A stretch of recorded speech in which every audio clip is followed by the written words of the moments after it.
our definitions of democracy may be so divergent that they're no longer compatible and they're no longer visions of the same kind of government. And that kind of first things politics or first principles politics seems to me to be the direction in which we're heading, because we are coming up against a conflict, not just in terms of policies and ideology, but of actually how we govern, in terms of are we going to be a democracy? Are we going to be a republic? Are we going to be something else entirely? That was our guest, Nicole Hemmer, author of the new book, Partisans, the conservative revolutionaries who remade American politics in the 1990s. I'm Mark Updegrove, President and CEO of the LBJ Foundation. And I'm Mark Lawrence, Director of the LBJ Presidential Library. And this is With the Bark Off.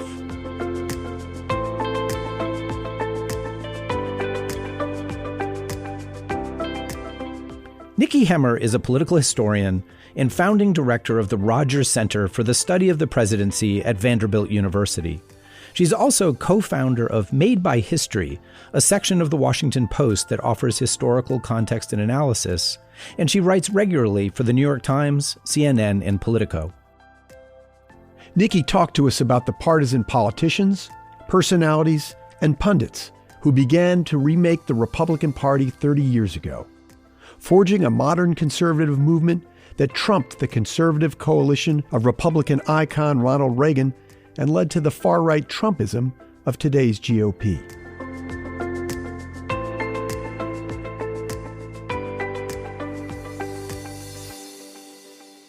Nicole Hemmer, thanks so much for joining us today to talk about your remarkable new book.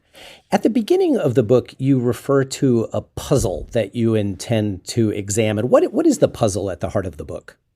So the puzzle at the heart of the book has to do with Ronald Reagan. He's one of those figures that looms so large in presidential history and political history and conservative history, and he leaves office in 1989 kind of on top. He has one of the highest approval ratings of any president in the modern era. He's really on the glide path to entering the pantheon of American presidents.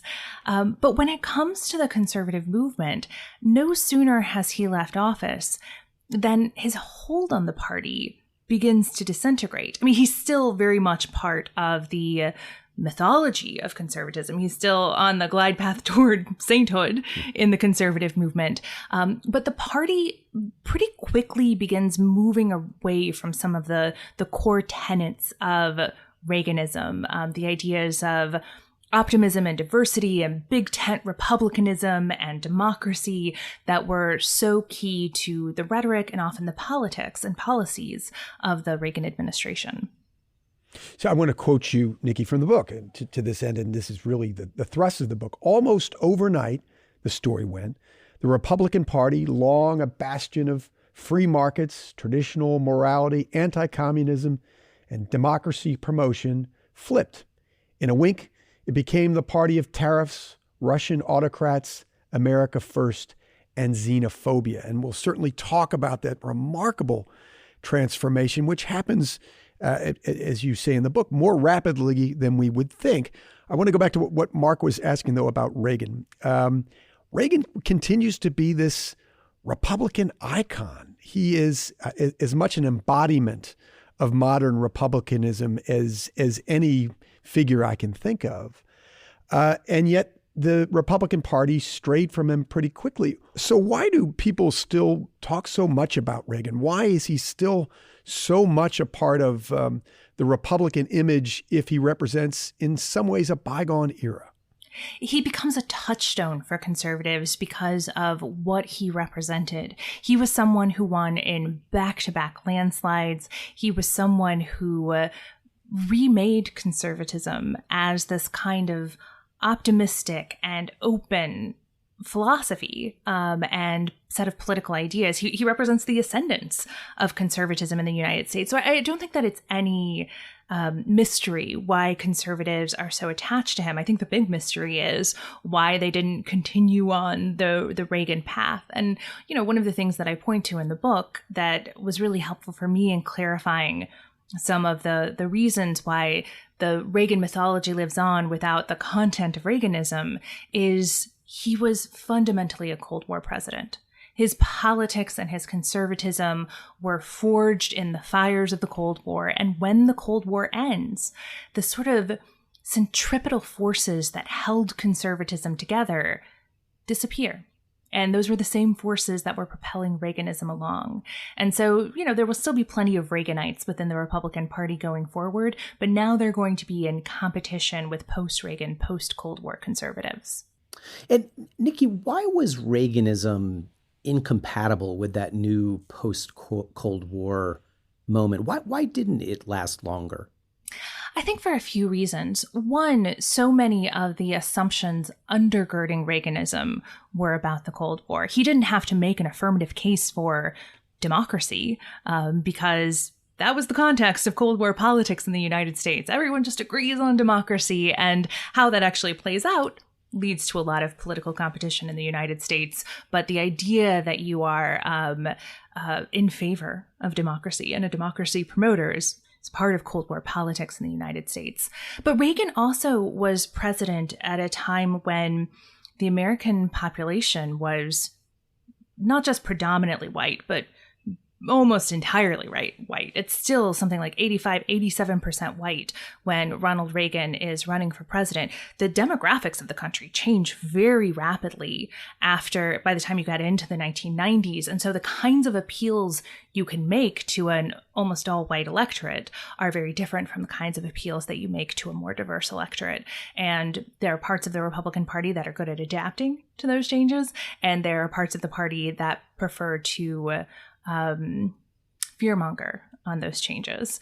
So there is just a very different context for politics in the post-Reagan era. Donald Trump and Ronald Reagan are dramatically different figures. Are there any through lines that enable us to see connections between these two men? And in fact, Mark and I were talking about this the other day, and the Ronald Reagan we think of today is this very avuncular, very sanguine guy who's, giving us morning in America. And yet there was a much angrier Reagan earlier on in his career. But how can we see a through line between the Ronald Reagan of the 1980s and Donald Trump of today? So one of the things that I talk about in the book, or try to differentiate between, is Reaganism, the sets of policies and the affects that make Reagan a unique figure within the conservative movement, and Cold War conservatism. And there are many, many threads of Cold War conservatism that continue post-Cold War. So if you think about things like tax cuts and deregulation and limiting the size of the federal government, a lot of that stuff continues well into the Trump administration. If you think about the politics of law and order, the language of welfare queens, that continues in the Republican Party, that kind of dog whistle politics, although we shift from dog whistle to bullhorn by the time we get to Donald Trump, but the underlying politics of it are very similar. And so you have a kind of media savvy with Ronald Reagan that accelerates going forward. So it's not as though Ronald Reagan is not still part of the conservative movement. It's not that policies that he embraced are not still part of the conservative movement, but a lot of the things that made Reaganism distinct are what we find in eclipse in the 1990s, and certainly by the time we get to Donald Trump. I'm interested, Nikki, in pursuing a little bit more this idea that the end of the Cold War is an important break in the story of modern conservatism. How was it that the existence of the Cold War gave rise to the Reagan version of the Republican Party and sort of held in check some of these tendencies that would become so pronounced in the 1990s? So it has a lot to do with the logic of anti-communism and the logic of the Cold War in shaping Reaganism. And so, for instance, Reagan often made these rhetorical appeals to freedom and democracy. And while we can talk about the ways in which those weren't always fully realized in his presidency, when it comes to policies on immigration and trade, those are very much conditioned by the Cold War. It's the logic and the argument that Reagan makes for having, for instance, he wanted a North American accord that would free up the movement of people and goods in North America. And that idea of freedom, the free movement of people, the free movement of trade, that was so core to Reagan's conception of politics and his invocations of democracy and the importance of diversity to democracy. I mean, when Reagan talks about immigrants when he's president, he sounds like a 20 teens Democrat in the way that he talks about the value of diversity to the United States. And even though his definition of diversity can be a little thin, he'll talk about like, oh, we get these new foods and these new words in the language. That embrace of, you know what, having a population that is more diverse, that's non-white, is something that is a boon to the United States and is evidence of the good of the country. And I also think that this language of sort of optimism about the nation, this Morning in America language, right? That is part of the Cold War as well, that America's best days are ahead of it, that it is a good country that is going to continue to get better, is something that is inflected by the Cold War. And you see pretty much all of those things begin to unravel pretty shortly after the Cold War ends, at least in some corners of the conservative movement. But Reagan campaigns under the notion of making America great again. That sounds pretty familiar. Yes. Right? Yes. And in sounding that message, he's sort of hearkening back to this ostensibly golden time in American life. It seems to be the 1950s, a very white, non-ethnic version of America. Could that be a through line, Nikki, between Reagan and Donald Trump, with his slogan to make America great again? Certainly the politics of nostalgia run through both campaigns. I think with Reagan, a lot of it was directed at Jimmy Carter and kind of the crises of the 1970s, and less a wholesale condemnation of the entire American establishment and American institutions. I think Reagan had more of a faith in American institutions, not all of them. There were a lot of them that he disagreed with, but it seemed to have more of a faith in the United States as a project than his successor would. So, I mean, again, there are lots of through lines that connect Cold War conservatism with what comes after, as well as some, I think, pretty important differences. Nikki, your analysis of Reagan is so fascinating. It's tempting just to stay here, but let's move forward in your analysis and talk about what is really as I read it at least, the core of your book, sort of explaining how it was that a different cast of characters remakes the Republican Party. Much of the book is taken up with profiles of a number of important individuals, the partisans, I guess, of your title, who engineered this rebellion against Reaganism. And one of the most important is undoubtedly Pat Buchanan. What role did he play in leaving Reagan behind? Pat Buchanan was one of those people who sensed opportunity in the removal of Ronald Reagan from the national stage. So he toys around with the idea of running for president in the 1988 campaign. At the time, he was actually working in the Reagan administration. He was communications director from 85 to 87. And in 87, he's thinking about running for president. And he makes the observation that the greatest vacuum in American politics is to the right of Ronald Reagan. And that observation was pretty astute. Now he didn't end up running in 1988. Pat Robertson actually ran instead. But by 1992, after the Cold War had ended, after Reagan had been succeeded by somebody conservatives did not trust at all and were more than happy to unleash their grievances upon in the person of George H.W. Bush. And as the economy is in a moment of decline with the recession of the early 1990s, Pat Buchanan sees that conditions are ripe for him to trot out his new vision of post-Cold War conservatism. And you can see this kind of if not contrarian, then oppositional thinking that was fueling Pat Buchanan as early as 1990. This is a moment after the fall of the Berlin Wall when small d democratic triumphalism has consumed not just the United States, but much of the West, because the Soviet Union is on the verge of dissolving. The U.S. has won the Cold War. And as everyone is talking about the end of history, Pat Buchanan suddenly finds a space to say, actually, democracy isn't that great of a form of government. Autocracy is a lot more efficient. It'll get us what we want. And you just can't imagine. I mean, you don't hear Pat Buchanan talking in that way during the Cold War. So he senses that the contours of American politics have changed in really important ways in a really short amount of time.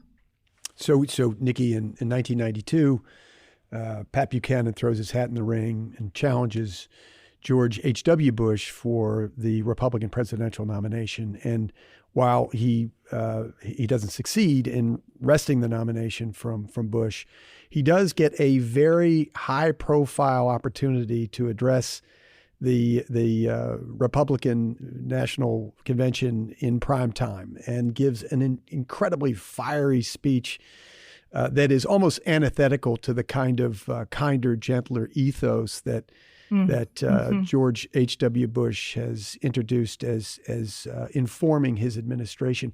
Does that become an inflection point for this partisan movement that you write about in the book? It absolutely is. That 1992 election in general is a point where you can see all of the threads that are going to become this new Republican Party and ultimately Trumpism at play, because Pat Buchanan taps into a kind of emotion and energy in the base, and it's not a big enough base to win him the nomination, certainly not against a sitting president, and nor any of the other times that he runs as well, but he does better than anyone expects. And what you see is George H.W. Bush, as he would in other areas as well, looking around and saying, we've got to find a way to coexist with this guy and bring him into the fold. And they do that in a couple of ways. I mean, that primetime speech, which commentator Molly Ivins commented sounded better in the original German, was one of those like dark and divisive speeches, but the way that it was received in the convention hall was so enthusiastically. Like the Buchanan Brigade had showed up in force and they were pretty much into what they were hearing. But you also see it, for instance, when Bush invites Rush Limbaugh and Roger Ailes to the White House in order to try to win over the conservative base. This idea that Bush could not simply toe the Reagan line, that he had to change in order to attract a changing party. And then you also see it in changes in the Republican Party platform, which in 1992 calls for structures on the border for the first time, which is a nod to Pat Buchanan's increasingly nativist politics. So there are a lot of ways you can see in 1992 a Republican old guard beginning to capitulate, to make space for, and to elevate this new line of Republican and conservative thinking. Nikki, you mentioned Ailes and Rush Limbaugh. Let me ask you in particular about Limbaugh, though both of them play important roles in your book. What is Rush Limbaugh's importance in your story? In what ways was he a key partisan outside of the halls of power and outside of the political establishment? Limbaugh revolutionizes not just ideological media and media in general, but politics in the U.S. I mean, there just hadn't been anything quite like him, at least not in living memory by the time you get to the early 1990s. So his radio show goes national in 1988. And by the time you get to the 1992 election, he is not just this radio phenomenon, somebody who had captured the imagination of the conservative base. People were so dedicated to him. They called themselves Ditto Heads, and they went to Rush Rooms, which were these restaurants that were set up so that people could listen together as a community to the Rush Limbaugh show. There was this real energy around him, and nobody really knew what to make of it. He had like best-selling books, and he had this new television show with Roger Ailes. And nobody knew how to assess how much political import he had. But in the tumultuous 1992 election, an election in which he had been very supportive in some instances of Pat Buchanan and then a little bit of Ross Perot, you have the Bush campaign and the Bush administration looking around and saying, look, we don't know how influential this guy is, but we need to get this guy on our side. So Bush ultimately invites him over to the White House. And that move, along with Newt Gingrich later roping him into the Republican Revolution of 1994, it imbues Limbaugh with this real sense of political power and influence. So not only is he this fabulously wealthy media personality, but even Ronald Reagan writes to him and says, you are the number one voice for conservatism in the country today.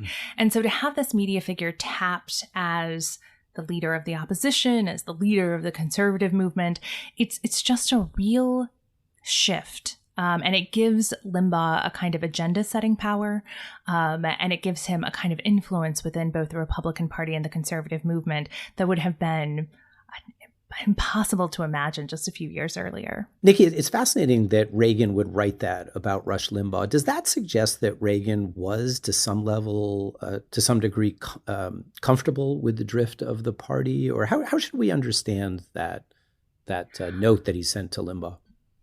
I think part of it, at least, is like recognizing like, in the sense that Ronald Reagan had been a sports commentator, and then he had been himself a radio host, and Rush Limbaugh really followed that same path.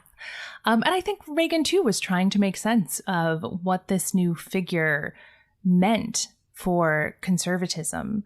So I think that Reagan saw something unusual and interesting and familiar in Rush Limbaugh, and that, I think, led to him writing that letter. And of course, there was a vacuum when it came to the Republican Party because George H.W. Bush had just lost his re-election campaign.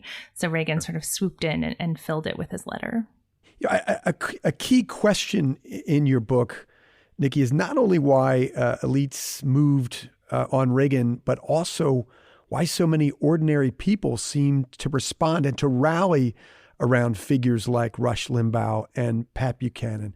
How do you explain the receptivity, the good reception that this populist message gets in the American public from figures like Limbaugh and Buchanan?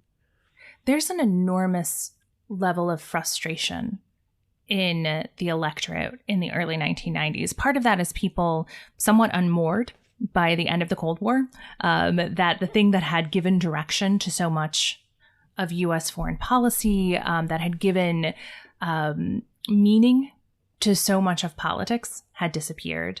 Again, the economy was in recession. The demographics of the country were changing pretty rapidly. There were all of these changes that Americans were experiencing, and there was a real sense that neither of the two parties was effectively responding to them. And you see that certainly in the Buchanan campaign, and you see that in the embrace of Rush Limbaugh, who was very much a different kind of media figure, very much a different kind of Politico. But you also see it in the campaign of Ross Perot. I think nothing better exemplifies the anti-establishment feeling coursing through the electorate than that Ross Perot was attracting as many Democrats as he was Republicans, that he would end up being the most successful third-party presidential candidate in 80 years, and that he was such an unexpected presidential candidate. If you had been thinking, like, who is the guy who is going to show up and attract 20% of the vote and take American politics by storm, I am guessing you would not have pictured somebody like Ross Perot. But he was the guy. And I think that it speaks to the unrest and the fracture and fragmentation that was happening in the electorate at that moment. Yeah, it really seems with Perot, you can start to get a flavor for that sense of so many Americans feeling left behind by economic change and the new global trends for globalization in the 1990s. Another key figure for you is undoubtedly Newt Gingrich. And I suspect if we took a poll, who is the most important partisan figure of the 1990s who led the Republican Party in new directions, Gingrich might well be the lead choice there. But you point out in your book that, for one thing, Bill Clinton was more conservative than we sometimes remember, and also that Newt Gingrich, as Speaker of the House, and Bill Clinton actually found some common ground on a variety of issues. I wonder, what was it that motivated Gingrich to really step to the fore in the mid-1990s and lead such a sharp and memorable attack on Clinton?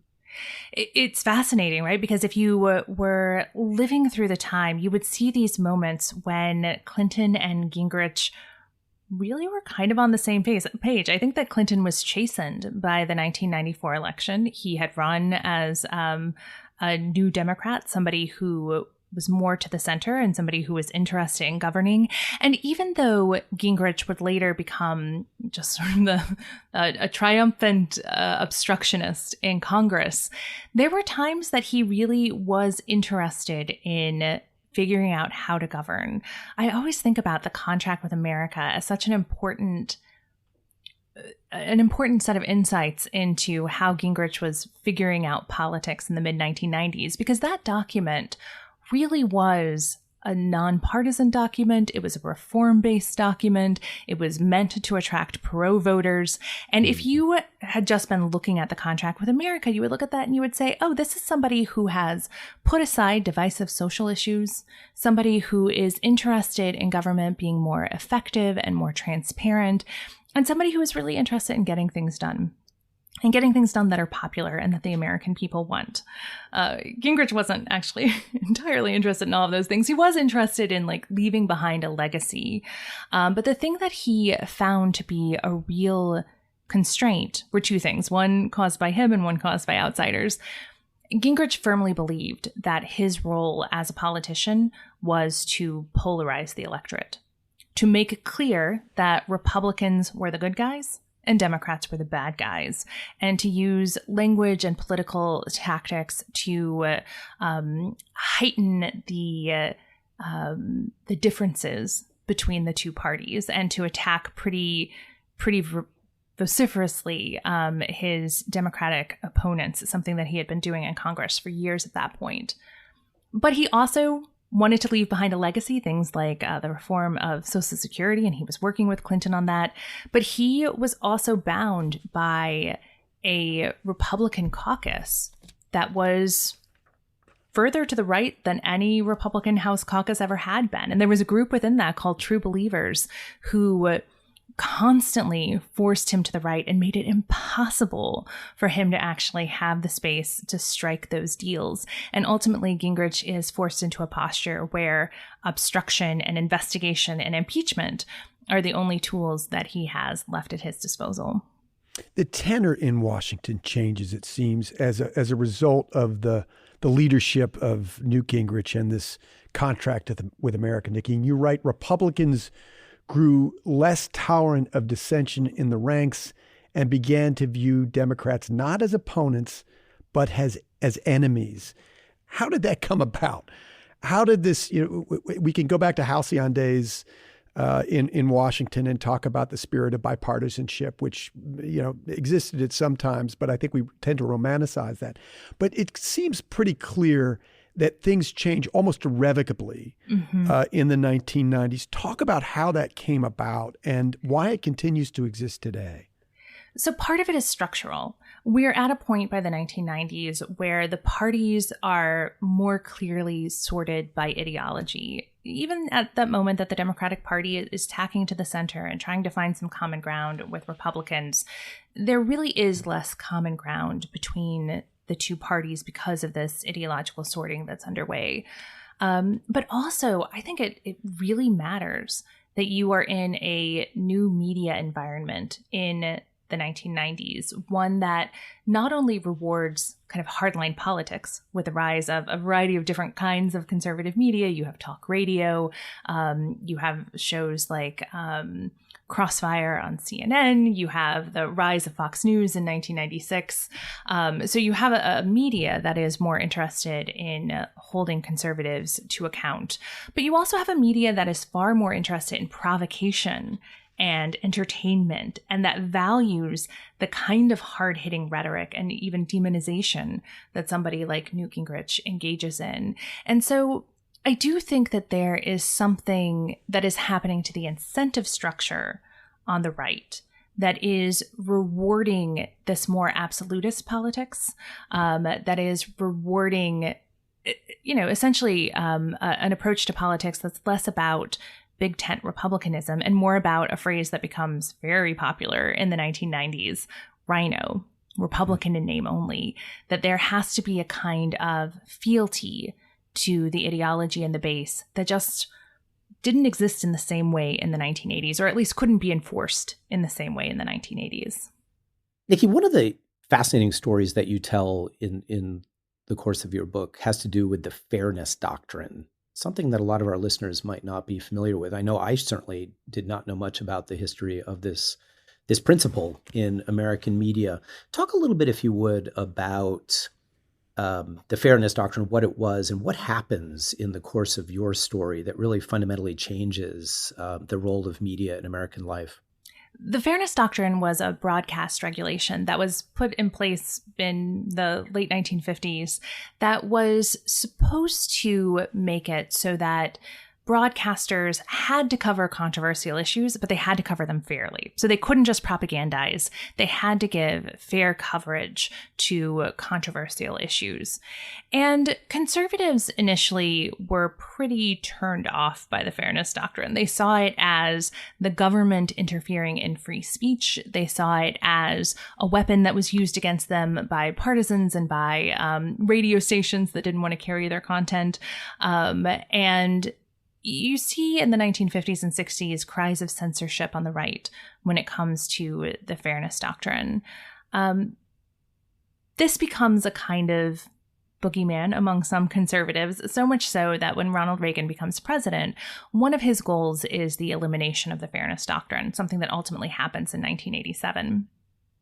But you actually have this really interesting split on the right when it comes to the fairness doctrine, because in the 1970s, conservatives figured out that they could actually use the fairness doctrine to get more conservative voices online. They could point to a documentary or a radio show or a news broadcast and say, hey, that was a liberal message. You didn't show the conservative point of view. And once you have a Republican-dominated Federal Communications Commission, you have the opportunity to actually use the fairness doctrine to get more conservative voices in broadcasting. So when the fairness doctrine is eliminated by the Reagan administration, you actually have people like Newt Gingrich, Trent Lott, Phyllis Schlafly all come out and try to reinstate the fairness doctrine. And they do this in 1989. They do it again in the early 1990s.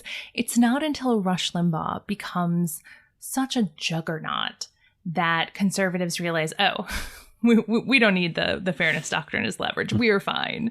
That it finally becomes a partisan issue in 1993, and the right unites against it. Your cast of partisan characters includes a number of women, including TV personalities like Laura Ingraham and Ann Coulter, as well as the Ohio representative Helen Chenoweth. Why did women find such a powerful niche in the rising conservative politics of the 1990s?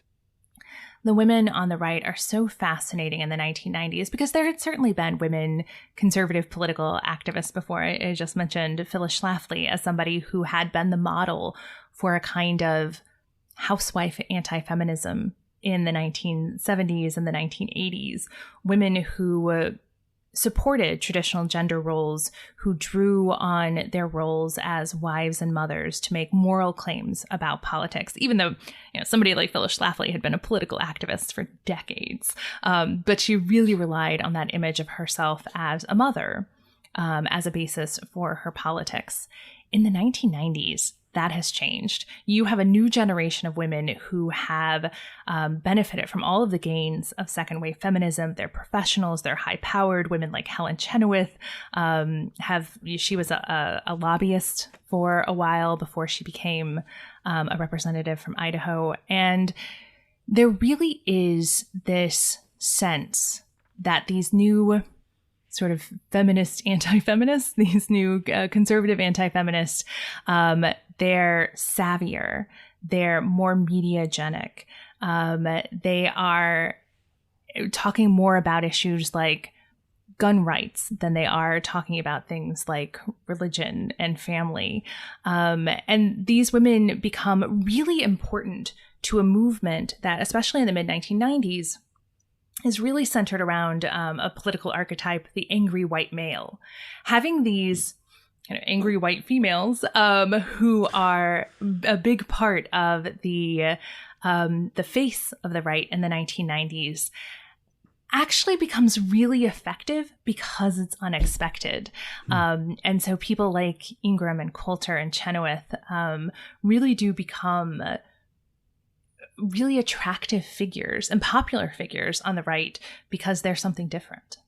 So, Nikki, clearly the partisans at the heart of your story wielded enormous influence across the 1990s. Yet it's really striking that a Reaganite, George W. Bush, comes out on top in 2000 and held the presidency for 8 years. How should we understand George W. Bush in your larger story? George W. Bush really is presented, even at the time, as a Reaganite, as somebody who was the heir to Ronald Reagan. He talked about compassionate conservatism. He was interested in immigration reform. After the 9/11 attacks, he is definitely putting democracy at the center of his foreign policy. And so there are many qualities that remind a lot of people of Ronald Reagan. And I do think that he has a Reaganite set of politics. And I think that his election demonstrates that this strain was still alive in the Republican Party. But think about what happens over the course of Bush's presidency. He passes giant tax cuts. He moves forward with deregulation, and his presidency ends with the global financial collapse. He pursues democracy promotion and foreign policy, and the United States ends up entangled in what will be its longest wars in Iraq and Afghanistan. He brings back up Ronald Reagan's, the 9 most dangerous words in the English language are, "I'm from the government and I'm here to help." And you have the spectacle of Hurricane Katrina, where the government being there to help would have been a really wonderful change from what actually happened. And in many ways, the failures of the Bush presidency are the nail in the coffin of Reaganism. They really, if not disprove the tenets of Reaganism, they create an enormous amount of space for people who embrace a more Buchananite type of politics to make their presence known. And that becomes clear even during Bush's presidency. Remember, he pursues immigration reform in his second term.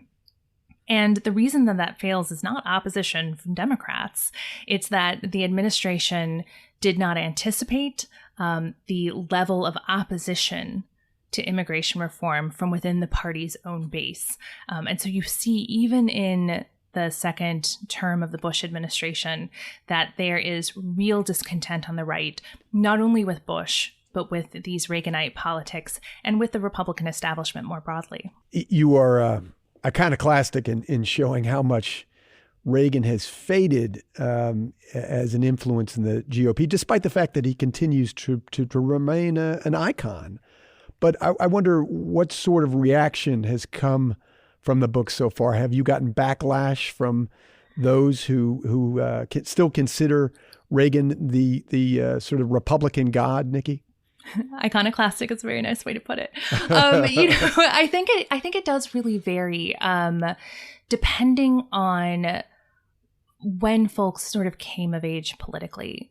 I think that if your first big fights were with the Reagan administration, if the election of Ronald Reagan was a signal to you that America was taking a radically different step and moving in a radically different direction, then it can feel at times like, wait a second, you're letting Reagan off the hook. He is responsible for the sea change in American politics. And that's why I'm pretty careful in the first few chapters of the book to say Reagan was a big departure for many Americans in national politics. His politics were not, this glowing, optimistic, popular politics for every American. There were a lot of Americans who were left behind. There were a lot of Americans who were targets of the Reagan administration and for whom the Reagan administration was devastating. And yet, there is, in my mind, a sharp difference between the politics that Reagan pursued and what came after. And so I think that those two things can both be true, that Reaganism was a big shift for American politics, and that what came after was a big shift as well. One of the things that I have come to think over the course of this project is that the presidency really is a lagging indicator for shifts that are happening in U.S. politics. Reagan was the fulfillment of a movement that had been underway for 30 or 40 years by that point. And in many ways, I think Donald Trump was the fulfillment of changes that had been underway for 30 years. So that's how I address it. But there's definitely disagreement, but I also think room for a lot of really fascinating debate. Nikki, it's often said that historians are terrible when it comes to predicting the future. But let me nevertheless ask you to predict the future. How do you think about the future of the conservative politics whose rise you chart so effectively in the book? Where does it go from here? Is this a passing phenomenon in American politics, or something that you think is going to endure? So I will say, I think everyone's bad at predicting the future. It's not a very good art form.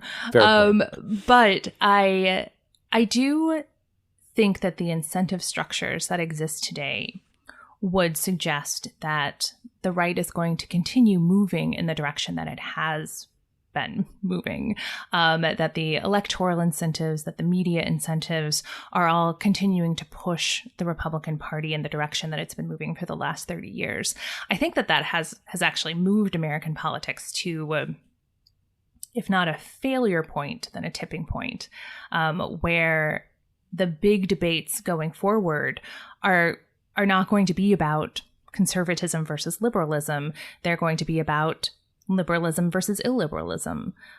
They're going to require robust arguments about democracy as a form of government, whether that's something that we want, whether our definitions of democracy, depending on whether we're supporters of Donald Trump or not, our definitions of democracy may be so divergent that they're no longer compatible and they're no longer visions of the same kind of government. And that kind of first things politics or first principles politics seems to me to be the direction in which we're heading, because we are coming up against a conflict, not just in terms of policies and ideology, but of actually how we govern, in terms of are we going to be a democracy? Are we going to be a republic? Are we going to be something else entirely? Are there lessons that we can derive from your book about how to reorient American politics in such a short period of time and with such profound consequences? I do think at least one lesson of the book is that the movement that I'm talking about was responding to very real frustrations and very real material changes in the electorate. And there are a number of different ways to respond to those kinds of changes. I think the 92 election is so interesting because it gave you two different visions of what a populist anti-establishment response could look like. It could look like Pat Buchanan. It could look like a much more heterodox candidate like Ross Perot. That discontent and frustration and anger in the electorate doesn't necessarily need to be funneled toward right-wing and liberal politics. But what it does require is that we respond, that politicians respond, that society responds to people who are hurting, people who are frustrated, people who are uncertain about the future, and that we respond in effective ways that both address people's material needs and also makes them feel heard within the system. And if we're not doing that, then we are opening up a huge space for a kind of politics that can be incredibly destructive. So Nikki, that sounds like a pretty dire warning almost about the split in our politics. Let me just ask you directly, do you worry, based on political trends that you have seen, that democracy itself is under threat? Absolutely. I mean, there was a violent insurrection in the nation's capital just a few years ago, and it was the kind of thing that has elicited a pretty strong institutional and systemic response. There are investigations going on, there are trials going on, but it has also exacerbated the split between folks who supported the insurrection, people who believe that it was a political protest, people who believe that those who have been arrested are political prisoners, and other Americans. And that is an ongoing crisis point because January 6th wasn't actually a turning point. It was simply one step further down the road that U.S. politics has continued to go down. So I am deeply worried about what comes next. Nicole Hemmer, thank you so much for joining us today. We really appreciate the chance to speak with you about your new book, Partisans, the Conservative Revolutionaries Who Remade American Politics in the 1990s. Thank you so much for having me. This was great. My thanks to our sponsors, the Moody Foundation and St. David's Healthcare, and as always, to you for joining us. If you've enjoyed this episode, subscribe, rate, and review us on Apple Podcasts, Spotify, or wherever you listen to your podcasts. I'm Mark Lawrence. See you next time.